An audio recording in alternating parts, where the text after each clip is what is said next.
Dahil po doon sa paglabas ng mga revelasyon nitong si Liza Soberano, yung kanyang mga naratibo, pati po ang kanyang dating manager na si OG Diaz ay binabash.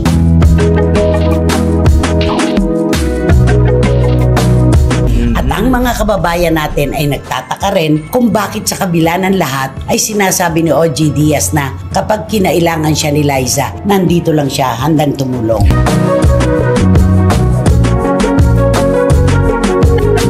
Bakit umaasa pa ba si OG Diaz na siya pa rin ang kukuning manager kung sakaling magbabalik loob dito sa Pilipinas si Liza?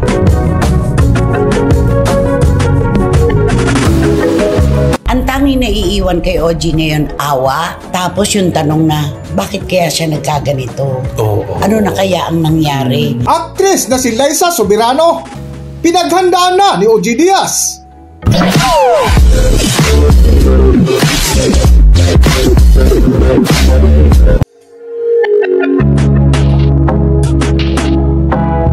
Welcome back to Philippine Celebrity Broadcast. Usap-usapan pa rin hanggang ngayon ang aktres na si Liza Soberano ukol sa madilim na pinagdaanan sa kanyang buhay, na kung saan pati ang dating manager nito na si OG Diaz ay pinutakte din ng buzz ngayon sa social media. Okay mga kachika, dahil po doon sa paglabas ng mga revelasyon nitong si Liza Soberano, yung kanyang mga naratibo, pati po ang kanyang dating manager na si OG Diaz ay binabash. Ang dami pong inuukil-kili sa kanya ang mga tagahanga ni Liza. At ang mga kababayan natin ay nagtataka rin kung bakit sa kabila ng lahat ay sinasabi ni OG Diaz na kapag kinailangan siya ni Liza, nandito lang siya handang tumulong. Yun, dun siya binabanatan, binabweltahan ng mga tagahanga at mga bashers, lahat na nag-uopinyon na. Kasi nga naman, sa unang sultada ng kwento ni Liza Soberano, nung unang labas, talagang huminto ang mundo, diba? Talagang sinabihan na ungrateful ito si Liza. Tapos ito, sa kabila ng pagiging ganon. Hindi, kasi nga yung pagiging ungrateful, nag-ugat yun dun sa, parang hindi siya tumanaw na utang na loob sa manager niya. Yes. At sa Star Magic. Doon yun. Kaya, ang tanong ng mga kababayan natin, bakit umaasa pa ba si OG Diaz na siya pa rin ang kukuning manager kung sakaling magbabalik loob dito sa Pilipinas si Liza? Ang parang ganon. Oo, kasi napaka-vocal naman ni OG Diaz na parang gusto niyo matulungan at naaawa siya. Ang awa talaga ang number one na nasa puso ni OG Diaz. At saka alam po namin yung kwento na ito kasi ang kanyang anak na si Mira, napakatindi po talaga ng nagastos nila sa ospital. Milyon-milyon po ang inabot na gastusin ng kanyang bunso. Yun po yung kasagsagan ng popularidad ni Liza Soberano. Tuwing matatapos silang pumirma ng isang kontrata, kausap ko si OG. Sasabihin niya, "Ay, Ate Chris, salamat. May pambayad na naman kami sa ospital at sa mga doktor." Alam mo, ang taong marunong tumanaw ng utang na loob, kahit siya pa ay nasaktan, kahit ano pa ang nangyari, ang aalalahanin lang niya yung magandang ginawa sa kanya ng tao. Ganun yun eh. Matanaw si OG ng utang na loob. Yung pinagsamahan kasi. Basta pag may pinagsamahan, kahit ano pang pag-aaway na nangyari, lahat-lahat, pero kasi kung babalikan mo ang pinagsamahan ninyo, umulad kayo pareho sa pinagsamahan nyo. Sayang di ba? At saka yung sinabi ni Liza noon, nung lumutang na nga yung Hollywood Dream, di ba? So, kumbaga bumaklas na siya dito sa Pilipinas kay OG Diaz at sa Star Magic. Di ba nakalagay doon, ayoko naman talagang mag-artista, pinilit lang ako. Imposible yan dahil si Tita Johnny na pinsan ng kanyang ama ang nagrekomenda kay OG Diaz kay Liza dahil gusto niyang mag-artista. Baligtad ang mga kwento.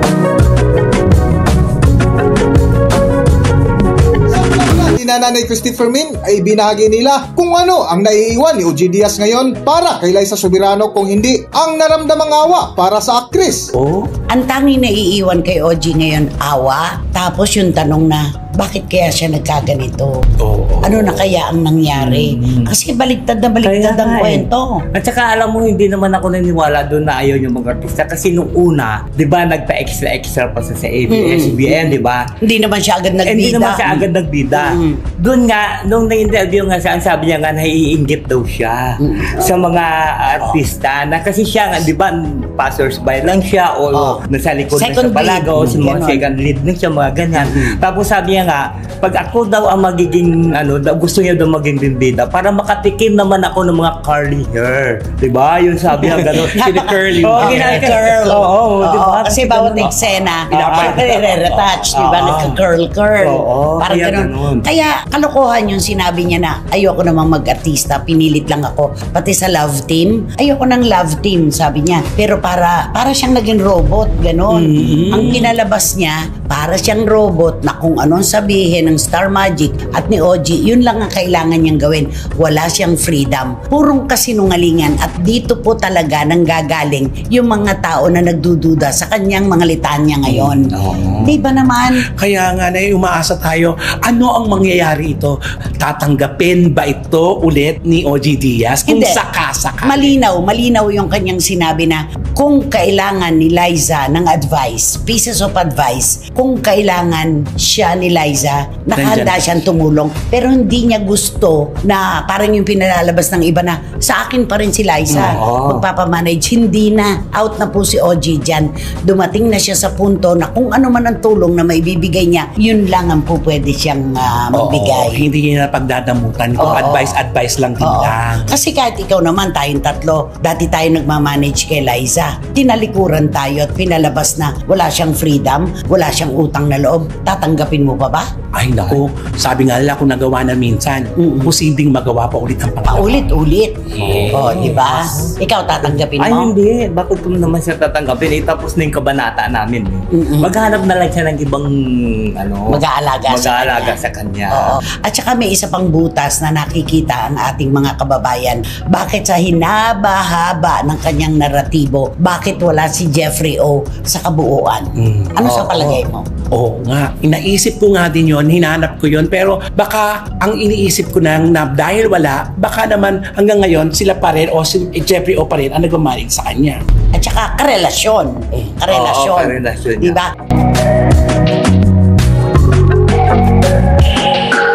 Sa patuloy nga ng mainit na paksa ni Nanay Christopher Min ay binunyag nila kung bakit nanlamig si Liza Soberano sa dating nobyo nito na si Enrique Hill dahil kay Jeffrey O. Pero merong mga taong malapit sa Lizken na nagpapatotoo na nung pumasok sa eksena itong si Jeffrey O, that was the only time na nanlamig si Liza kay Enrique. Diba? Tapos ngayon sinabi niya, 3 taon na silang hiwalay, diba? Oo nga. Tapos love team, pinilit lang siya. Kaya nga, sa kanyang mga revelasyon, para inilalayo niya si Jeffrey O doon eh. Kasi hindi niya man nabanggit kahit may isang Oo, wala. beses eh. Kaya nga nagtatanong nga yung iba doon sa mga comments, sino kaya yung sinabihan niya FUCK, di ba? Oo. Yan, isa pa yan sa nais linawin natin. Kasi marami nagsasabi, naku si OG Diaz yun, si OG Diaz yun. Hindi po si OG yun. Alam po namin kung sino, pero hindi po para sa amin ang magsabi kung sino. Alam ni Liza, alam ni OG, alam ni Tita Johnny at ng iba pa kung sino yun. At saka hindi tanggap ng mga tulad nating Pilipino, yung mga FUCK na yan. Ay, oo. Sobrang laki ng bit-bit niyang galit Kaya sa mundo. nga eh, oo. No? Sana maibsan, mabawasan. Alam mo, kapag nagkikip-kip ka talaga at bit-bit mo yung mga ganyan sama ng loob at kung ano-ano pang kwento, hindi ka talaga suswertehin. Correct. At saka mabigat talaga sa pagdesisyon, sa lahat ng gagawin niya, lahat maaapektuhan talaga lahat. At ang pinakamahalaga, kapag walang utang na loob, talagang walang mapupuntahan. Kasi dapat saan ka man makarating, yung mga taong nakatulong para mabuo ang pangarap mo, lilingunin mo sila at pasasalamatan. Hindi mo basta-basta tatalikuran. Yan yon.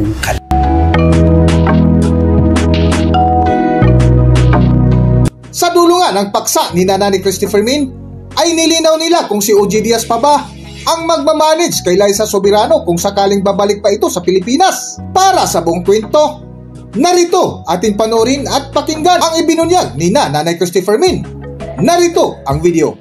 Kaya sa mga nagtatanong po kung umaasa pa ba si OG Diaz na siya pa rin na magiging manager ni Liza kung sakali, kaya ganyan siya. Hindi po. Tapos na po sa estadong yun si OG Diaz. Pero hindi po siya magdadamot ng anuman tulong kung kakailanganin ni Liza. Dahil naaawa siya talaga kung bakit nagkaganito ang alaga niya.